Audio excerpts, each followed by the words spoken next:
বন্যা পরিস্থিতির আরও খবর জানাতে এবার কুড়িগ্রাম থেকে যোগ দিচ্ছেন সহকর্মী আব্দুল খালেক।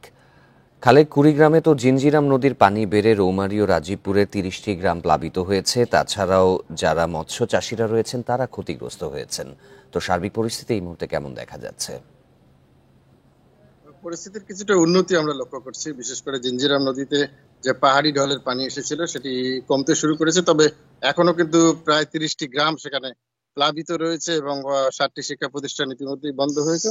এবং আমরা লক্ষ্য করছি যে বিভিন্ন এলাকায় প্রচুর পরিমাণ আহ, আমনের ক্ষেতে এখনো পানি জমে আছে। বিশেষ করে কুড়িগ্রাম সদর, রাজারহাট এবং উলিপুর উপজেলায় আমরা লক্ষ্য করছি বিভিন্ন নিচু এলাকায় এখনো কিন্তু পানি জমে বিস্তীর্ণ এলাকার যে আমন ক্ষেত আছে সেগুলো তলিয়ে রয়েছে। কৃষকদের সাথে আমরা কথা বলেছি, তারা জানিয়েছেন যে এভাবে যদি পানি জমে থাকে এবং পানি নামতে বিলম্ব হলে এই ক্ষেতগুলো শেষ সময় এসে নষ্ট হয়ে যাবে, তখন কিন্তু তাদের আর্থিকভাবে তারা চরম ক্ষতির মুখে পড়বেন। পাশাপাশি আপনি যেমনটি বলছিলেন যে বিভিন্ন জায়গায় যে মৎস্য ঘের ছিল এবং পুকুর ছিল সেগুলো কিন্তু অনেকগুলোর আহ আহ, এই প্রবল বৃষ্টির কারণে এবং বন্যার কারণে পুকুরের মাছ ভেসে গেছে এবং মৎস্য চাষিরা চরম ভাবে ক্ষতিগ্রস্ত হয়েছে। পাশাপাশি কৃষি বিভাগের পক্ষ থেকে আমরা কিছুক্ষণ আগে জানতে পেরেছি যে জেলায় প্রায় ২৫০০ হেক্টর জমির ফসল বন্যার পানিতে নিমজ্জিত রয়েছে। সরকারিভাবে বিভিন্ন এলাকায় ত্রাণ তৎপরতা আমরা লক্ষ্য করছি, সরকারি এবং বেসরকারি পর্যায়েও। ইতিমধ্যেই জেলা প্রশাসনের পক্ষ থেকে প্রায় ১০০০ প্যাকেট শুকনো খাবার বিতরণ করা হয়েছে এবং বৈষম্য বিরোধী যে ছাত্র আন্দোলন তাদের পক্ষ থেকে উলিপুর সদর এবং রাজারহাট এলাকায় তারা ত্রাণ বিতরণ কার্যক্রম চালু রেখেছে। কিছুক্ষণ আগে আমরা তাদের সঙ্গে কথা বলে জানতে পেরেছি যে জেলায় ৫৪ লক্ষ টাকার ত্রাণ তারা বিতরণ করবেন। বিভিন্ন ধরনের পণ্য কিনে সেগুলোকে প্যাকেটজাত করে তারা একদম নদী তীরবর্তী এলাকায় এবং নদী ভাঙন কবলিত এলাকায় মানুষের মধ্যে সেগুলো বিতরণ করছেন। খালেক আমাদের সাথেই থাকবেন। এবারে ময়মনসিংহের পরিস্থিতি জানাতে যোগ দিচ্ছেন সহকর্মী আবু সালে মুসা। মুসা, ময়মনসিংহে তো নতুন করে ৩টি ইউনিয়ন প্লাবিত হয়েছে। এছাড়াও কৃষি ও মৎস্য খাতে প্রায় ১,০০০ কোটি টাকার ক্ষতি হয়েছে। তো তারা কি সাহায্য সহযোগিতা পর্যাপ্ত পাচ্ছেন কিনা, আর বন্যা পরিস্থিতির অবনতি হয়েছে কি আগের চাইতে? দেখুন, আমি এই মুহূর্তে গামারিতলা ইউনিয়ন, এটি ধোবাউড়া উপজেলার একটি জায়গায় রয়েছে। এখানে বন্যার পানি নেমে গেছে। এটি ভারতীয় সীমান্তবর্তী এলাকা। ভারতীয় সীমান্তের ঠিক পাশেই এখানেই কিন্তু প্রথমে নেতাই নদীর যে বাঁধটি ভাঙে, এটা ঠিক পাশেই এই জায়গাটি।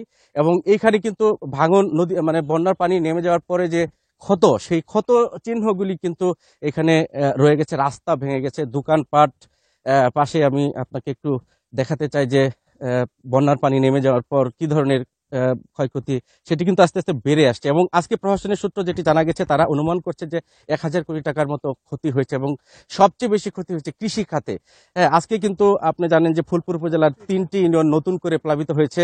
এছাড়াও ধোবাউড়া এবং হালুয়াঘাটের যে নির্মাঞ্চল, ৩টি ইউনিয়ন ধোবাউড়ার, ৩টি ইউনিয়ন হচ্ছে হালুয়াঘাটের নির্মাঞ্চল। আজকে নির্মাঞ্চলের কিন্তু আরো প্রায় ২৫টি গ্রাম নতুন করে প্লাবিত হয়েছে। এবং আমরা দেখেছি যে ধোবাউড়া উপজেলার ৩টি ইউনিয়ন সদরের আরেকটি অংশ, সেখানে কিন্তু মানুষের চরম দুর্ভোগ পোহাতে হচ্ছে। এবং মানুষজনের সাথে আমরা কথা বলেছি, তারা যেটি জানিয়েছেন যে আসলে তারা কিন্তু প্রশাসনের লোকজন কিন্তু তাদের কাছে কোনো ত্রাণ এই পর্যন্ত নিয়ে আসেনি এবং তারা সবকিছু হারিয়ে এখন নিঃস্ব হওয়ার মতো অবস্থা। তারা যেটি জানিয়েছেন যে অধিকাংশ লোক তারা কৃষিকাজের উপর নির্ভরশীল এবং তারা ধার কর্য করে নিজেরা কিন্তু আমন চারা রোপণ করেছিল এবং আমন ধানের সবগুলি মাঠ কিন্তু এখন পানির নিচে। এবং এই পানি যদি আরো ২-১ দিন থাকে তাহলে কিন্তু সব আমন চারা কিন্তু নষ্ট হয়ে যাবে এবং তাদের পথে বসার উপক্রম হয়েছে। এবং তারা যেটি বলছেন যে আসলে তাদেরকে যদি সহযোগিতা করা না হয় সরকার থেকে, তাহলে তারা কিন্তু একেবারেই কিন্তু পথে বসে পড়বেন। এবং সবগুলি এলাকায় যে নিমজ্জিত এলাকাগুলি রয়েছে, সবগুলি এলাকার চিত্রটা কিন্তু একই, তারা আসলে ত্রাণ পাচ্ছেন না। প্রশাসনের পক্ষ থেকে বলা হয়েছে, আমরা কথা বলেছিলাম উপজেলা নির্বাহী কর্মকর্তা ধোবাউড়া, উনি যেটি জানিয়েছেন যে তারা পর্যাপ্ত পরিমাণ ত্রাণ কিন্তু দিচ্ছেন, কিন্তু যোগাযোগ ব্যবস্থার কারণ এটি বন্যাপ্রবণ এলাকা না হওয়াতে কিন্তু এখানে কিন্তু পূর্ব কোনো প্রস্তুতি ছিল না, যার কারণে কিন্তু এখানে যে যারা বানবাসী মানুষ তাদের কাছে কিন্তু পৌঁছতে পারছেন না প্রশাসনের লোকজন, যার কারণে কিন্তু ত্রাণ যে কার্যক্রম সেটি কিন্তু আসলে ব্যাহত হচ্ছে এবং যার কারণে কিন্তু ত্রাণ পৌঁছাচ্ছে না। আমরা জেলা প্রশাসনের সাথে কথা বলেছিলাম, তারা যেটি জানিয়েছেন যে গতকাল কিন্তু পর্যাপ্ত ত্রাণ বরাদ্দ দেওয়া হয়েছে, আজকেও কিন্তু পর্যাপ্ত ত্রাণ তারা বরাদ্দ দিয়েছেন এবং আগামী দিনগুলিতে তারা নিশ্চয়ই এই কাজ যত আরো দ্রুততার সাথে হবে, বন্যা পরিস্থিতি ততটাই নিয়ন্ত্রণে আনা যাবে, এটাই প্রত্যাশা। ময়মনসিংহ ও কুড়িগ্রামের বন্যা পরিস্থিতির খবর শুনছিলেন সহকর্মীদের কাছে।